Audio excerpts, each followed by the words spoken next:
잠시 뒤 대한항공의 주주총회가 열려 조양호 한진그룹 회장의 사내이사 연임 여부가 결정됩니다.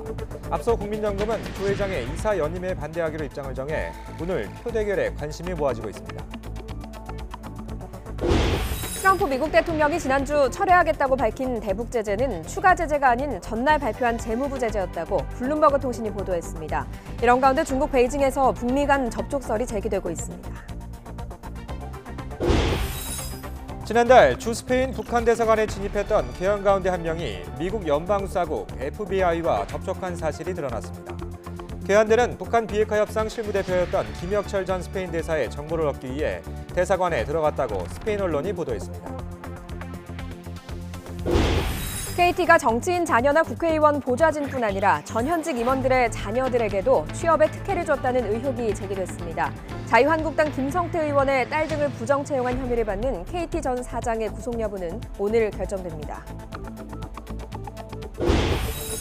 박영선 중소벤처기업부 장관 후보자가 자신의 지역구에서 10여 차례나 불법 주정차 단속에 적발되고도 과태료를 면제받은 것으로 YTN 취재 결과 드러났습니다.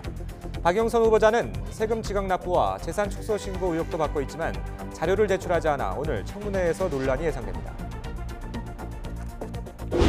오늘 포근한 날씨지만 대부분의 지역에서 초미세먼지 농도가 나쁨 수준을 보이고 있습니다. 낮에 비가 조금 내려 또 양이 적어서 미세먼지를 해소하기는 어려울 것으로 보입니다.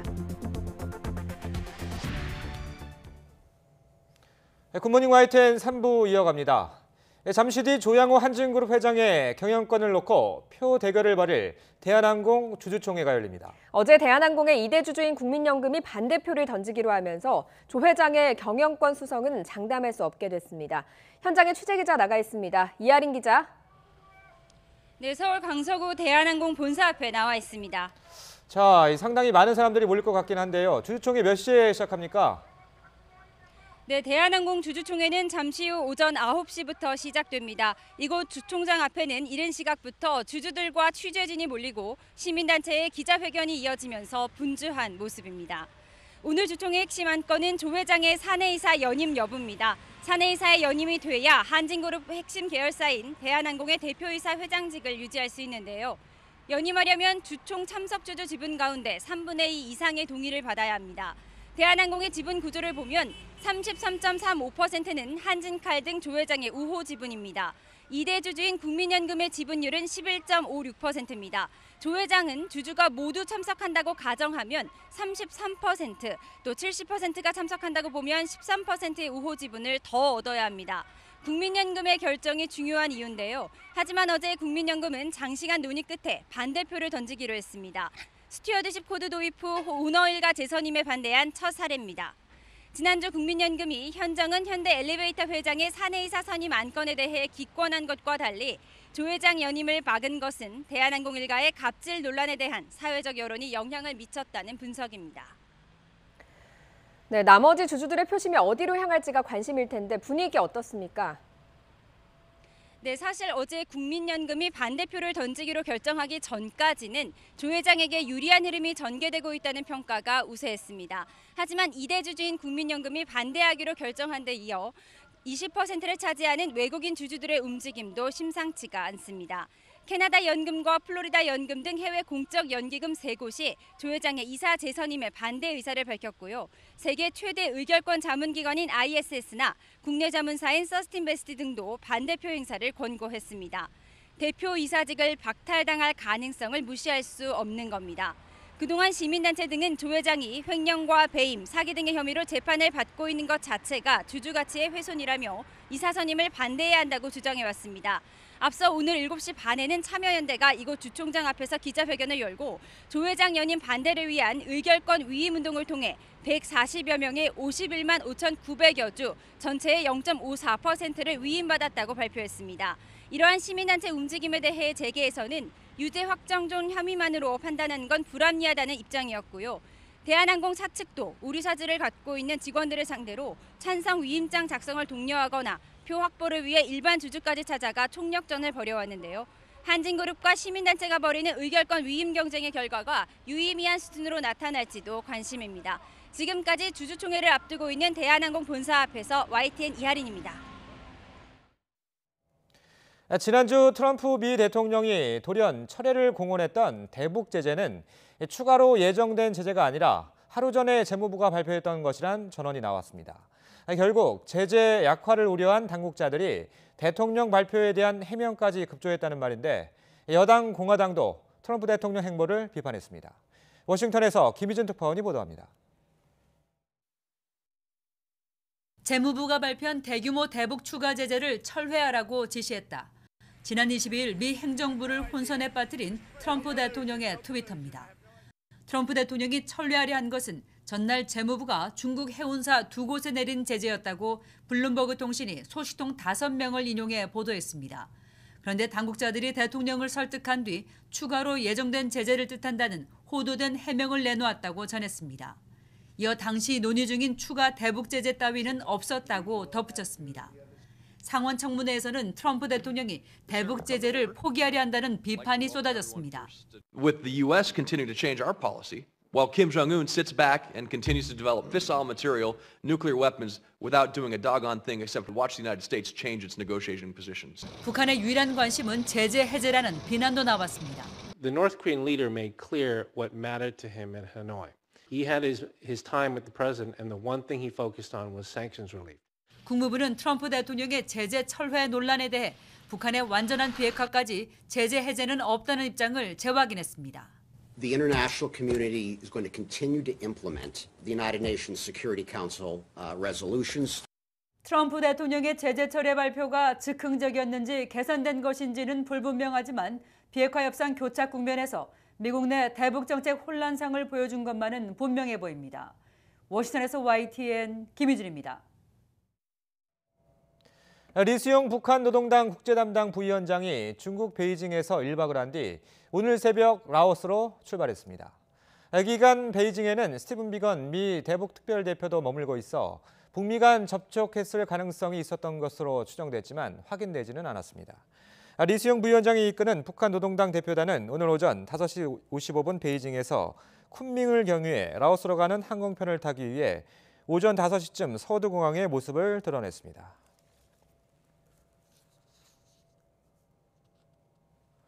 네, 다음 소식입니다. 스페인 법원이 지난달 북한 대사관에 침입했던 괴한들 가운데 한 명이 미 연방수사국 FBI와 접촉했다고 밝혔습니다. 스페인 당국은 괴한들이 모두 미국으로 도망갔다고 보고 이들의 송환을 요청할 예정인 것으로 알려졌습니다. 김영수 기자가 보도합니다. 하노이 북미 정상회담이 열리기 닷새 전인 지난달 22일 스페인 주재 북한 대사관에 10명의 괴한들이 침입했습니다. 이들은 공관 직원들을 결박하고 컴퓨터와 휴대전화를 빼앗아 달아났습니다. 스페인 법원은 경찰 수사 결과 이들 중 한 명이 북한 정보를 전달하기 위해 미 연방수사국 FBI와 접촉했다고 밝혔습니다. 이름은 에이드리언 홍창이며 멕시코 국적이지만 미국 거주자로 알려졌습니다. 스페인 당국은 괴한 10명이 모두 미국에 있는 것으로 보고 범죄인 인도를 요청할 예정이라고 로이터 통신이 보도했습니다. 이들은 스스로 자유조선의 회원이라고 밝혔으며 한국과 미국, 멕시코 국적인 것으로 전해졌습니다. 앞서 워싱턴 포스트는 이 조직이 피살된 김정남의 아들 김한소를 보호하는 천리마 민방위의 새로운 이름이라고 보도했습니다. 스페인 언론은 이들의 목적이 당시 북한의 비핵화 협상 실무 대표를 맡은 김혁철 전 스페인 대사의 정보를 얻는 것이었다고 보도했습니다. 그러면서 이 문제가 미국과 스페인 간 외교 분쟁으로 이어질 수 있는 중대 사안이라고 지적했습니다. YTN 김영수입니다. 미국 정부가 스페인 주재 북한 대사관에 괴한이 침입한 사건과의 연관성을 부인했습니다. 로버트 팔라디노 미 국무부 부대변인은 현지 시각 26일 정례 브리핑에서 미국 정부가 이 사건에 관여했는지 묻는 기자에게 미국 정부는 이 사건과 무관하다고 답했습니다. 그러면서 스페인 당국의 수사가 아직 진행 중이라며 수사에 대한 구체적인 사항은 스페인 당국에 문의하라고 덧붙였습니다. 최근 잇따른 추락사고 여파로 전 세계적으로 운항이 금지된 보잉 737 맥스 8 기종이 이번에는 비행기지 이동 과정에서 엔진 고장을 일으켜 비상 착륙하는 일이 일어났습니다. 외신에 따르면 미 연방항공청은 현지 시각 26일 사우스웨스트 항공 소속 보잉 737 맥스 8 항공기가 플로리다주 올랜도에 비상 착륙했다고 밝혔습니다. 이 항공기는 현지 시각 26일 오후 2시 50분쯤 올랜도 국제공항을 이륙했지만 도중에 엔진에 문제가 생겨 회항 후 비상 착륙했습니다. 박근혜 정부 시절 김학의 전 법무부 차관의 성접대 의혹과 관련해서 당시 청와대 민정수석실이 관련 의혹을 구체적으로 파악하고 임명 닷새 전에 직접 만나서 조사하려 했던 것으로 YTN 취재 결과 확인됐습니다. 당시 청와대 관계자들은 YTN과의 통화에서 김 전 차관을 둘러싼 의혹과 관련된 구체적인 정황을 확인하고 대면 조사가 불가피하다고 판단해서 2013년 3월 8일에 김 전 차관과 만나기로 약속을 잡았다고 말했습니다. 당시 관계자들은 하지만 김 전 차관이 조사를 앞두고 돌연 약속을 취소해서 조사가 무산됐다고 설명했습니다. 검찰 과거사위원회는 김학의 전 차관에 대한 재수사를 권고하면서 박근혜 청와대 민정수석실에 수사 외압 의혹을 제기하며 수사를 요청했습니다. 외압 당사자로 지목된 당시 민정수석이었던 곽상도 의원 등은 경찰이 허위 보고했다고 반발하면서 수사 전부터 진실 공방이 벌어지고 있습니다. 신지원 기자입니다. 지난 2013년 김학의 전 법무부 차관 임명은 매우 특이한 인사로 주목받았습니다. 김 전 차관은 황교안 당시 법무부 장관보다 기수는 하나 아래지만 경기고등학교 1년 선배입니다. 당시 검찰총장 후보이던 최동욱, 김진태 전 총장과는 연수원 같은 기수여서 서열을 고려하던 인사관행을 깼다는 평가를 받았습니다. 박근혜 청와대는 인사검증을 거친 끝에 검찰 내 신망이 두텁고 조직 관리에 능숙하다고 설명했지만 성접대 의혹이 불거지면서 인사참사로 남았습니다. 인사위원회에 준한 심의 절차를 거쳐 오늘 발표하게 되었습니다. 법무부 차관 김학의.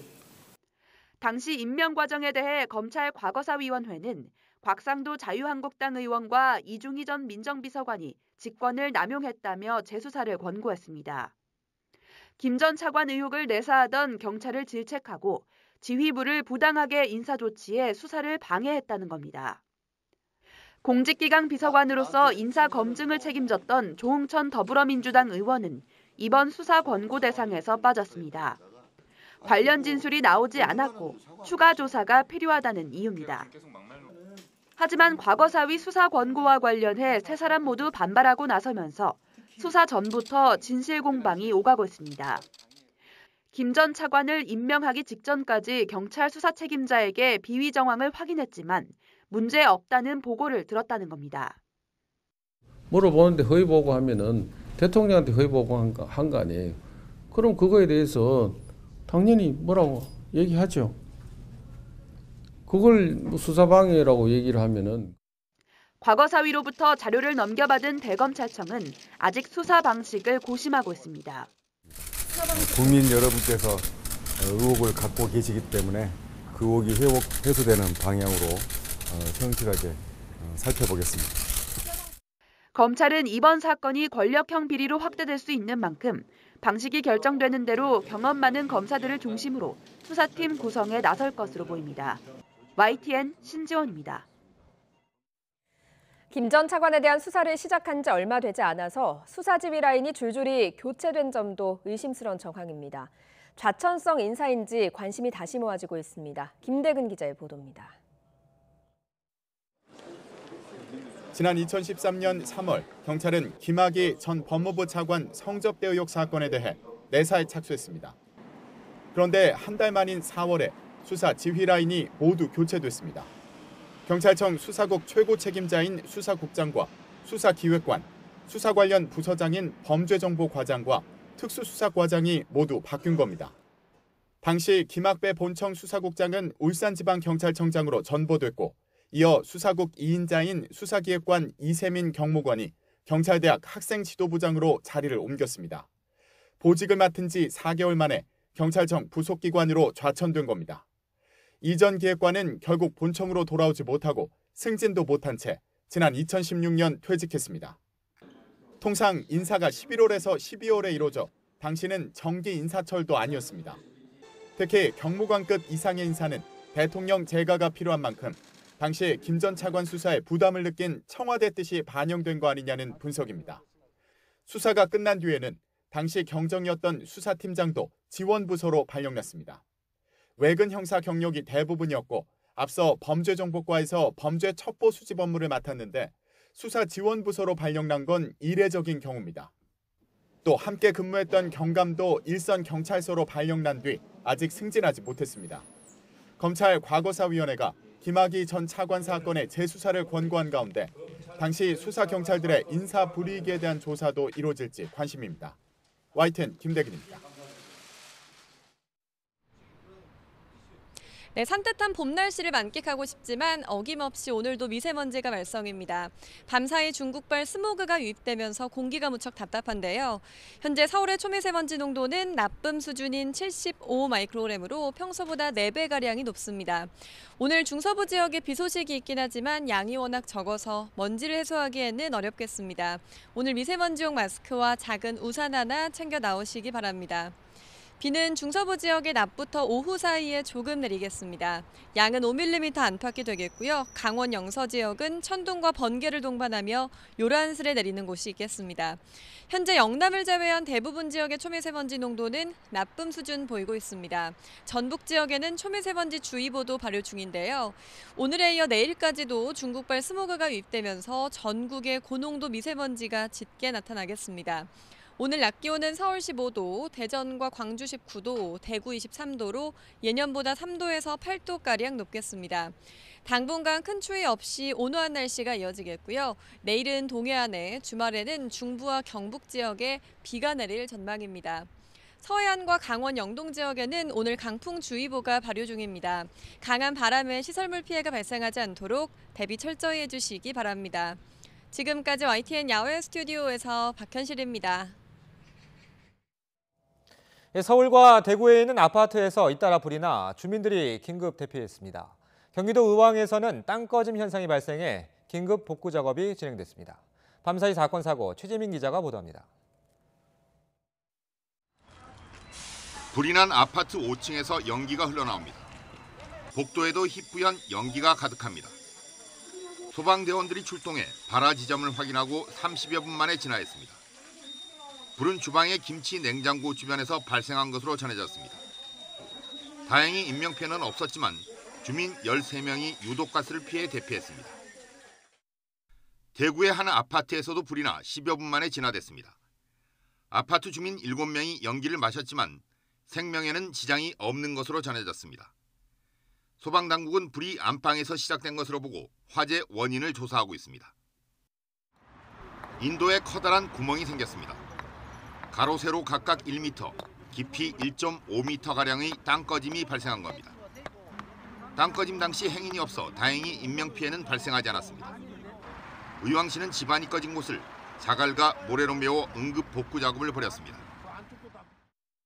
119 구조대가 운전석에 낀 운전자를 구조합니다. 72살 장모 씨가 몰던 1.5톤 화물차가 2m 아래의 갓길 배수로로 떨어지면서 난 사고입니다. 크게 다쳐 병원으로 옮겨진 장 씨는 다행히 생명에는 지장이 없는 것으로 전해졌습니다. 27살 서모 씨가 몰던 승용차가 택시를 들이받아 3명이 다쳤습니다. 경찰은 서 씨가 과속 방지턱을 지나다 운전 미숙으로 사고를 낸 것으로 보고 있습니다. YTN 최재민입니다. 오늘 새벽 3시쯤엔 대구 달서구 월성동에 있는 아파트 3층에서 불이 나 안에 있던 74살 손모 씨가 숨졌습니다. 또 손 씨 아파트 위층에 살던 주민 4명은 연기를 마셔 인근 병원에서 치료를 받았습니다. 불은 손 씨 아파트 내부를 모두 태우고 10여 분 만에 꺼졌습니다. KT의 채용비리 의혹이 또 불거졌습니다. 이 정치인 자녀나 보좌진에 이어서 KT 전현직 임원들의 자녀들도 특혜 채용됐다는 폭로가 터져나왔습니다. 김현우 기자가 단독 보도합니다. KT 황창규 회장의 최측근으로 알려진 A전무. 최근 KT 내부에서 A전무 자녀의 특혜 취업에 대한 의혹이 제기됐습니다. 익명을 요구한 복수의 KT 고위 관계자는 A전무의 자녀가 KT 수도권 한 지사에 근무하고 있다는 사실이 알려지면서 내부 불만이 커지고 있다고 말했습니다. 이 관계자는 이어 정상적인 채용 과정을 통과했다면 문제될 것이 없지만 A 전무가 자신의 자녀가 취업할 당시 KT의 채용을 총괄하는 인재경영실장이었기 때문에 문제라고 주장했습니다. 지난 2009년쯤 KT를 퇴사한 B 임원의 자녀도 KT의 한 지사에 근무 중입니다. 문제는 B 임원이 감사실과 인력관리실 등 주요 부서에서 고위직에 있을 당시에 자녀가 KT 자회사로 입사했다는 점입니다. 이런 부적절한 취업 논란에 대해 KT는 개인정보여서 확인해 줄 수 없다는 입장을 전해왔습니다. 하지만 정치권 채용 비리 의혹이 불거지면서 KT 세노조 등에는 전 현직 임원 자녀들의 취업 특혜 의혹에 대한 제보가 늘고 있습니다. 제보가 몇 건 들어오고 있는데요. 사실 그 인사 담당 고위 임원의 자제분도 있었다는 얘기도 있고, 이런 건 누가 봐더라도 굉장히 부적절한 그 처사였다, 그렇게 보여지고요. 전문가들은 부모의 사내 지위를 이용해 부적절한 취업이 이루어졌다면 취업 준비생들에게 심각한 좌절감을 안겨줄 수 있다고 비판합니다. 우선 인사의 공정성이 깨지면 조직의 질서가 무너질 것이고, 또한 이해 상충의 문제가 있을 수 있습니다. 특히 청년들이 가고 싶은 기업에서 이런 일이 발생한다는 것은 청년들에게 희망을 빼앗는 것입니다. KT 세노조는 사내 임원 자녀의 부적절한 채용 특혜 내용을 취합한 뒤 법적 대응에 나선다는 방침입니다. 정치권 채용 비리 논란이라 이번에는 전 현직 임원 자녀들에 대한 부적절한 채용 의혹이 쏟아지면서 KT 채용 과정 전반에 대한 전수조사가 필요하다는 지적입니다. YTN 김현우입니다. 이런 가운데 자유한국당 김성태 전 원내대표 자녀 등을 부정 채용한 혐의를 받는 KT 전직 사장의 구속 여부가 오늘 결정됩니다. 서울 남부지방법원은 오늘 오전 10시 반부터 업무 방해 혐의를 받는 서유열 전 KT 홈고객 부문 사장의 영장 실질 심사를 엽니다. 서 전 사장은 지난 2012년 KT 공개 채용 과정에서 김 의원 딸을 포함해 6명을 부정 채용하도록 지시해 회사 업무를 방해한 혐의를 받고 있습니다. 이른바 청담동 주식부자 이희진 씨 부모 살해 혐의를 받는 피의자 김다운이 검찰에 넘겨졌습니다. 신원 공개 결정에 따라 송치 과정에서 김 씨는 마스크와 모자를 쓰지 않았지만 외투 깃을 올리고 고개를 숙여 스스로 얼굴을 가렸습니다. 김 씨는 혐의를 부인하냐는 질문에 그렇다고 답변하며 살해 혐의는 부인했습니다. 그러나 경찰은 김 씨가 살인 현장을 은폐할 때 사용하기 위한 표백제를 가져간 점 등을 토대로 계획 범행으로 판단했습니다. 이와 함께 김다운은 숨진 피해자의 차남, 그러니까 이희진 씨의 동생을 납치하려는 계획까지 세웠던 것으로 드러났습니다. 김다연 기자의 보도입니다. 범행 열흘 뒤인 지난 8일, 김다운은 일본 삿포로에서 풍경 사진을 이희진 씨 동생에게 보냈습니다. 범행 뒤 확보한 이희진 씨 어머니의 휴대전화를 이용했습니다. 마치 어머니가 살아있는 것처럼 꾸민 겁니다. 어머니인 척 아빠 친구 아들인 사업가를 만나보라는 모바일 메시지를 보낸 뒤 이 씨의 동생과 직접 만나기도 했습니다. 김다운은 범행을 사죄하기 위해서였다고 주장하지만 경찰은 사건 은폐를 위해 동생을 상대로 추가 범행을 계획한 것으로 보고 있습니다. 심부름센터에 납치 관련 문의를 했기 때문입니다. 김다운은 계획이 틀어지자 5천만 원을 써 밀항을 시도했습니다. 밀항을 할 수 있게 해달라 뭐 이렇게 요구하면서 5천만 원을 줬는데 실행을 못했다니까 안 됐다. 다른 범죄를 계획하고 만든 거 아닌가 이렇게 우리는 판단하고 있는 거지. 공범이 돈을 가져갔다는 진술에 대해서도 경찰은 의문을 제기했습니다. 공범이 해외 도주 전 방을 빼는 과정에서 집주인과 몇십만 원 때문에 실랑이를 하고 전화로 가족에게 돈을 빌리는 통화 기록이 있기 때문입니다. 경찰은 사라진 5억 원 가운데 이미 회수한 2억 5천만 원, 그리고 사용처가 확실한 1억 8천만 원을 뺀 나머지 금액에 대한 수사를 이어간다는 방침입니다. 이런 가운데 김다운의 변호인도 사임했습니다. 선임료 대부분이 범행 수익금이라는 사실이 확인되면서 선임료도 전액 반환한 것으로 알려졌습니다. 경찰은 아직 확인되지 않은 피해 금액 등에 대해서는 검찰 송치와 별도로 수사를 진행한다는 계획입니다. YTN 김다연입니다. 박영선 중소벤처기업부 장관 후보자가 자신의 지역구인 구로구에서 10여 차례에 걸쳐 불법 주정차 단속에 적발되고도 과태료를 면제받은 것으로 YTN 취재 결과 드러났습니다. 정상적인 의정 활동을 일하는 이유로 과태료를 면제받은 건데 오늘 예정된 청문회에서 논란이 클 것으로 보입니다. 최기성 기자의 단독 보도입니다. 서울 구로구에서 3차례에 걸쳐 국회의원으로 당선된 현역 의원인 박영선 중소벤처기업부 장관 후보자. 지난 2009년 7월부터 지난해 8월까지 불법 주정차 등으로 모두 39차례 과태료를 부과받았지만 이 가운데 16차례는 전액 감면 조치를 받았습니다. 과태료 면제를 받은 지역은 모두 자신의 지역구로 구로구청 측은 의정활동으로 판단해 미부과 결정을 내렸다고 설명했습니다. 박 후보자는 또 MBC 기자 시절인 지난 2002년 중앙선 침범으로 벌점 30점을 부과받았고 2005년, 2015년, 2016년에는 속도 위반으로 과태료 처분을 받은 것으로 드러났습니다. 누구보다 모범을 보여야 할 국회의원이 수십 차례 법규 위반을 했을 뿐만 아니라 의정활동을 핑계로 과태료를 감면받은 것은 명백한 특혜이자 갑질로 국무위원으로서 자격이 있는지 심히 의심스럽습니다. 박 후보자는 이 밖에도 본인과 배우자가 최근 5년 동안 신고한 소득이 33억 원이고 같은 기간 늘어난 재산이 9억 9천여만 원으로 1년 씀씀이가 평균 4억 6천만 원에 달하는 의혹과 다주택 논란 등이 불거졌습니다. 과거 국회 인사청문위원으로 활동하면서 고위공직 후보자를 매섭게 추궁해 저격수로도 불렸지만 이번에는 입장이 바뀌어 야당이 각종 의혹을 소명할 자료 제출을 제대로 하지 않고 있다며 단단히 벼르고 있습니다. 그동안 의회에서 각종 청문회에서 이 자료 요구를 그렇게 강하게 하였던 박영선 장관 후보자로서는 한마디로 내로남불 전형의 모습을 보여주는 것이라고 생각합니다. 같은 시간 열리는 진영행정안전부 장관 후보자 인사청문회에선 서울 용산 재개발 부동산 투기 의혹에 조동호 과학기술정보통신부 장관 후보자를 상대로는 큰아들 특혜 채용 의혹과 재산 형성 과정 등의 질의가 집중될 전망입니다. 현역 의원 신분인 박영선 진영 후보자가 지난 2000년 인사청문제도 도입 이후 이어져 온 현역 불패 신화를 이어갈 수 있을지 관심이 쏠립니다. YTN 최기성입니다. 어제 김현철 통일부 장관 후보자 인사청문회가 열렸습니다. 천안함 사건과 금강산 관광객 피격 사건 등 김 후보자의 과거 발언으로 논란이 된 대북관을 검증하는 데 야당의 포화가 집중됐습니다. 김 후보자의 답변을 직접 들어보겠습니다. 왕자씨 피격 사건과 관련해서 후보자는 인제대 교수로 재직하던 중에 금강산에서 총격 사건으로 관광객이 사망한 사건은 우리가 겪어야 할 통과 의례였다. 어차피 겪어야 할 일이라면 차라리 일찍 겪는 게 낫다. 이런 주장을 하신 일 있죠? 제 취지 예 아니로만 해주세요.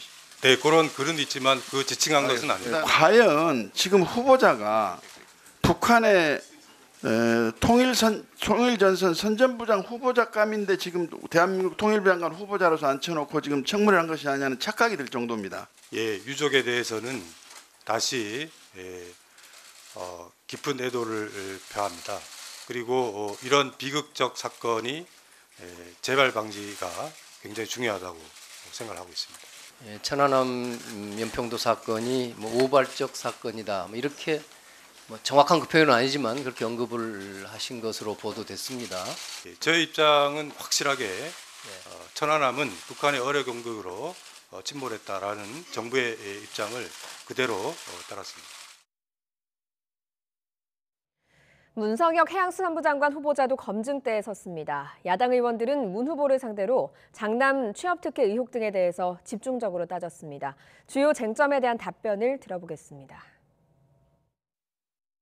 그 한국성급의 자제분이 합격할 당시에 여러 가지 문제점이 있었다라고 하는데 후보자는 알고 계신가요? 전혀 알 수 없었습니다. 지난 2008년부터 18년 사이에 건강보험료 납부 금액이 35만 원 채 안 된다 이렇게 제가 보도를 했는데 어떻게 생각하십니까? 지금 또 이 스탠스가 당시 법 규정을 위반하지 않았다 이렇게 지금 스탠스를 가지고 계십니까? 법 규정을 위반하지 않았지만은 국민 눈높이에 맞지는 않았다 하는 그런 의견이고 제가 주로 거주했던 곳이 스웨덴이었고 제가 한 1년에 한 1개월 정도 들어와 있으면서 미처 살뜰히 챙겨보지 못한 저희 불찰이 크다고 생각합니다. 의장 전입에 대해서 말씀을 드릴게요. 이 의장 전입돼 가지고 이 그 인사청문회가 도입된 뒤로부터 지금 몇 명이나 지금 낙마한지 압니까? 딸아이 전학과 관련해서 그 위장 전입을 한 사실에 대해서는 제가 뭐 입이 10개라도 할 말이 없습니다. 이 자리를 빌어서 송구스럽게 생각합니다. 4.3 보궐선거 현장을 점검해보는 시간, 오늘은 최대 격전지로 꼽히는 경남 창원 성산 지역을 살펴봅니다. 이례적으로 여당 의원이 사퇴하고 정의당 후보로 단일화된 지역이지요. 보수 성향 후보의 기세가 만만치 않아서 끝까지 판세를 예측하기가 어려운 상황입니다. 김주영 기자의 보도입니다. 경남 창원 성산 지역구는 지난 17대 총선에서 권영길 전 민주노동당 대표가 진보진영 최초로 국회의원에 당선된 곳입니다. 이후 단일화에 실패한 19대 총선을 제외하고는 모두 진보 성향 후보가 당선돼 이른바 진보정치 1번지로 불립니다. 창원공단이 지역 경제의 엔진 역할을 하고 유권자 가운데 다수가 노동자이기 때문인데 최근에는 경제 악화와 공단 침체로 지역의 불만이 커져 있는 상황입니다. 실직하시는 분들을 꽤 많이 봤어요. 창원 쪽에 경기가 너무 안 좋으니까 창원 쪽 경기를 좀 살릴 수 있는 그런 분이 됐으면 좋겠습니다. 보궐선거에 출마한 후보들은 모두 자신이 경제 살리기 적임자라며 입을 모읍니다. 이 지역에서 한 차례 국회의원에 당선됐던 자유한국당 강기훈 후보는 현 정부의 탈원전 정책을 정면으로 비판하며 원전 산업 육성을 강조했고, 젊음을 내세우는 바른미래당 이재환 후보는 첨단 방위산업 활성화와 창원형 코트라 설립 등을 공약으로 내세웠습니다. 그래서 이번 4월 3일 선거는 반드시 경제정책을 정부가 온 경제정책을 바꾸라는 주름한 국민의 명령이다. 또 성산군민의 명령이다. 이렇게 보고 있습니다. 지금 현재 창원 경기가 너무 어렵습니다. 창원 기업의 자립도를 도와주기 위해서 수출과 투자 유치를 할 수 있는 창원형 코트라 건립을 추진하겠습니다. 진보진영의 한 축인 정의당 여영국 후보는 제조업 혁신 클러스터로 지역 일자리를 지키겠다는 약속을. 정의당의 그 기치에 맞게 노동이 당당한 대한민국, 노동이 존중되는 그런 문제를 더욱더 확장시키내는데 제가 이제 견인차 역할을 좀 하겠다. 다른 진보 성향 후보인 민중당 손석형 후보는 제조업 발전 특별법 제정 등 창원 살리기 3법 공약을 내걸었습니다. 스마트 3단, 창원광단 살리고 통일산업 특구를 마련해서 100년에 제조업 르네상스를 만들겠다 하는 게 제 포부입니다. 이번 선거의 최대 변수는 역대 선거에서 여러 차례 이뤄졌던 통상적인 진보진영 단일화가 아닌 여당 후보가 사퇴한 범여권 후보 단일화가 표심에 미칠 영향입니다. 단일화 효과를 높이려는 정의당에 맞서 자유한국당과 바른미래당은 이번 단일화를 야합이라고 평가절하하며 지도부가 총력 지원 유세를 이어가고 있습니다. 이번 선거 최대의 격전지로 꼽히는 창원 성산 보궐선거는 후보 단일화의 시너지와 범보수 진영의 결집 유발 효과 가운데 어떤 것이 더 크냐가 승패의 관건이 될 것으로 보입니다. YTN 김주영입니다.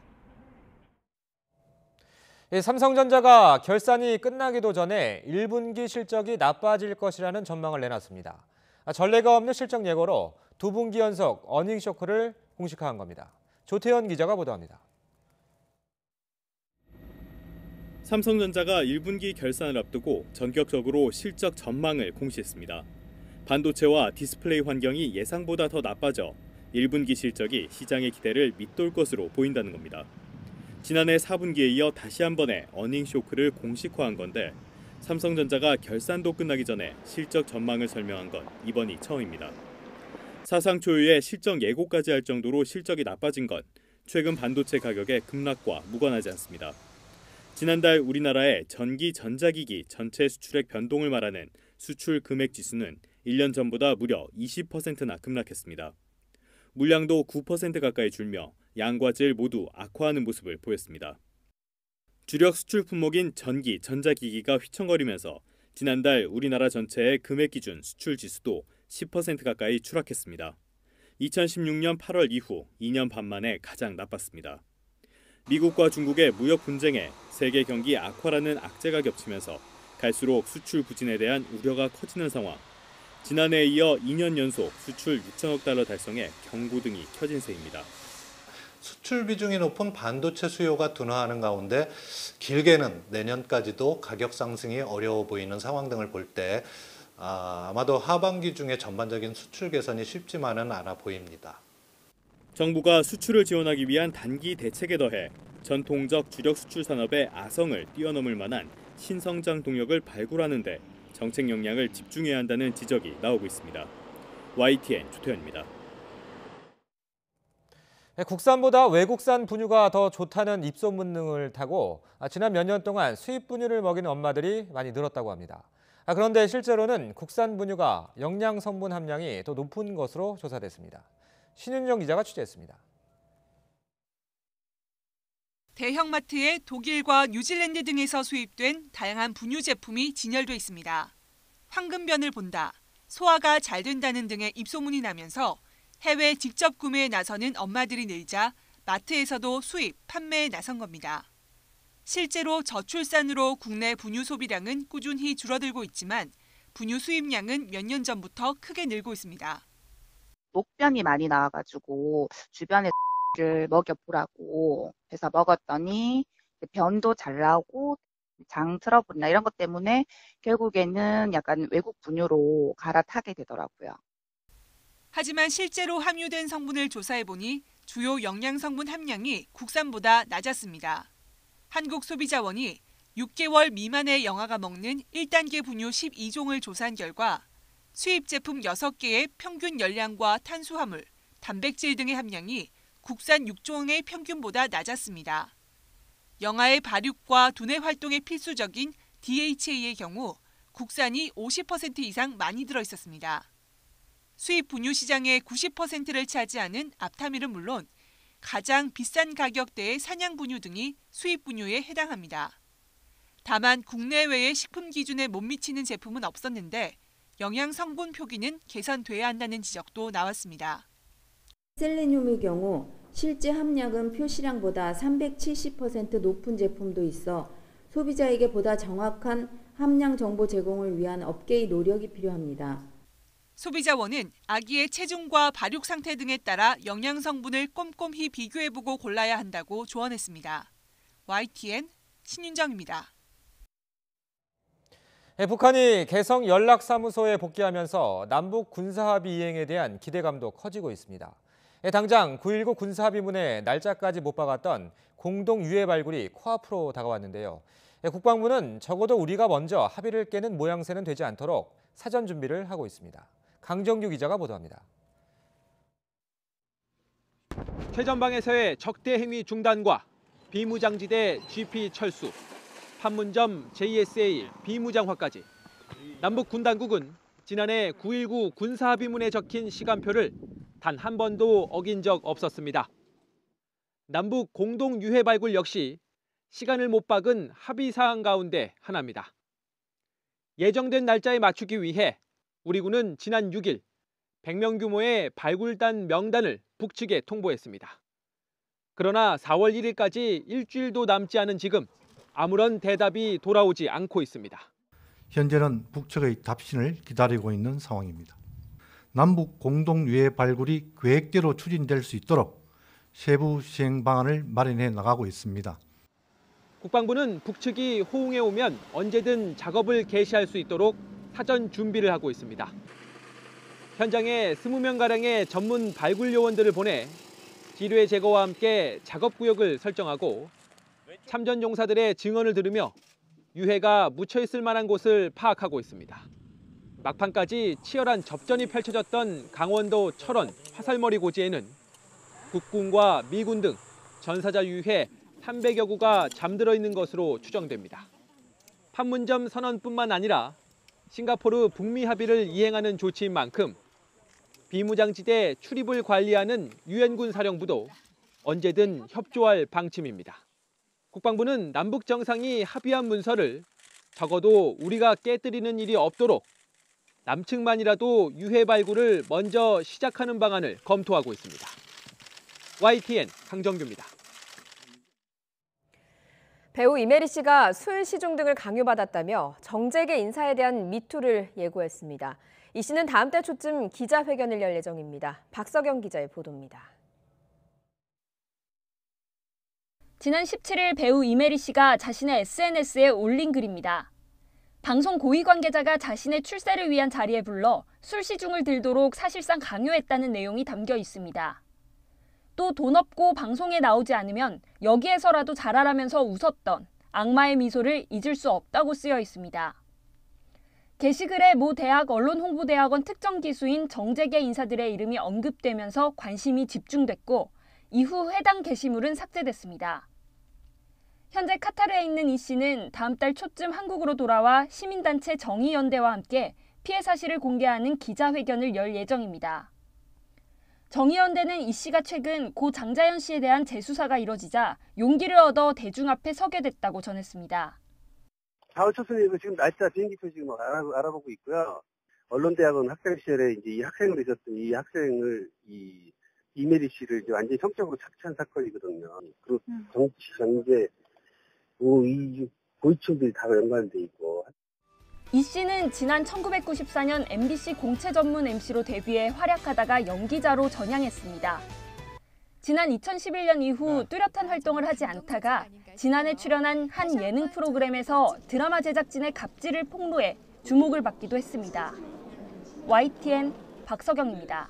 100년 전 3월 1일 대한독립만세 함성이 울려 퍼졌을 때 이 소식이 미처 닿지 못한 외딴 섬마을에선 28일 뒤에야 만세 소리가 터져 나왔습니다.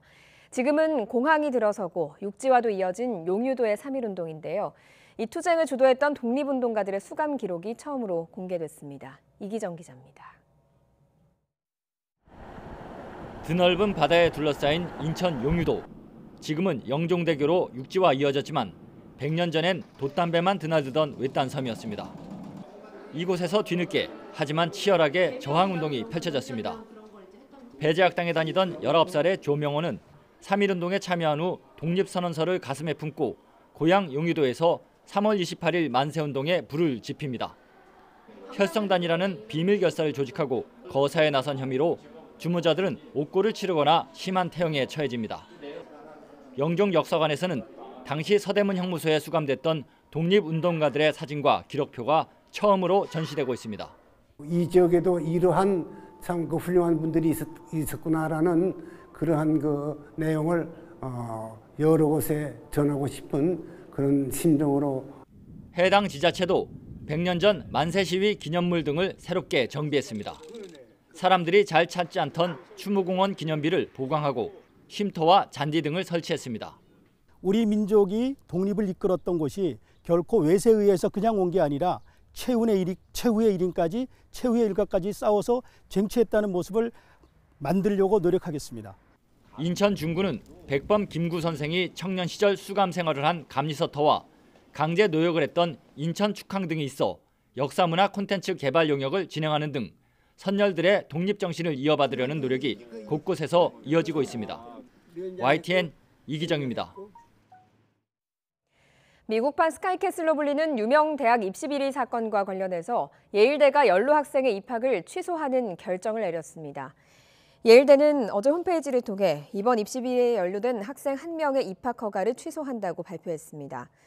예일대는 여자 축구팀 코치인 루디 메러디스로부터 부정한 방법으로 추천을 받아 입학 원서를 낸 학생은 2명이며 이 중 1명은 입학이 거부됐지만 나머지 1명은 입학해서 재학 중이었다고 설명했습니다. 이들 학생의 신원은 공개되지 않았습니다. 프랑스를 국빈 방문 중인 시진핑 중국 국가주석이 45조 원 규모의 선물 보따리를 프랑스에 안겼습니다. AFP 로이터 통신 등에 따르면 에마뉴엘 마크롱 프랑스 대통령과 시 주석은 현지 시각 25일 오후 원자력과 문화교류, 클린에너지 등의 분야를 포함해서 수십 개의 합의를 체결했습니다. 특히 시 주석은 400억 달러, 약 45조 원 규모의 경협 선물 보따리를 내놨습니다. 중국 항공사들은 프랑스 에어버스로부터 290대의 A320S, 10대의 A350 항공기를 구매하기로 했습니다. 당초 지난해 1월 마크롱 대통령의 중국 국빈 방문 때 13개 중국 항공사가 184대의 A320S 항공기를 구매키로 한 것과 비교하면 계약 규모가 대폭 커진 겁니다. 네, 스모그 때문에 공기가 탁한데 봄비 예보도 나와 있습니다. 낮부터 오후 사이에 수도권과 영서, 충북 지역에 5mm 안팎의 적은 양의 비가 오겠는데요. 이번 비는 양이 적어서 미세먼지를 해결하진 못하겠습니다. 현재 수도권 지역, 또 충청 지역, 호남 지역의 초미세먼지 농도 나쁨에서 많게는 매우 나쁨 단계까지 올라 있습니다. 지금 전북 일부 지역에는 초미세먼지 주의보도 발령 중인 상태인데요. 오늘 계속해서 중국발 스모그가 유입됩니다. 전국 대부분 지역의 미세먼지 농도가 나쁨 단계를 오르내리겠습니다. 또 오늘 서해안과 동해안 지역 강풍주의보가 내려진 가운데 바람이 강하게 불겠고요. 영동과 영남 지역은 건조주의보도 지속되겠습니다. 화재 예방과 시설물 점검에도 유념해 주시는 게 좋겠습니다. 낮 기온은 어제보다 조금 낮겠지만 포근하겠습니다. 서울이 15도까지 오르겠고요. 강릉 17도, 청주와 대전 19도, 대구 23도, 포항은 무려 25도까지 오르겠고 부산 19도, 제주 21도 선까지 예상됩니다. 당분간 포근하겠지만 내일은 동해안 지역에 비가 오겠습니다. 미세먼지는 주말쯤 전국에 비가 오면서 해소될 전망입니다. 날씨 정보였습니다. 수요일 굿모닝 화이트는 여기까지입니다. 내일 아침도 부지런히 준비하겠습니다. 고맙습니다.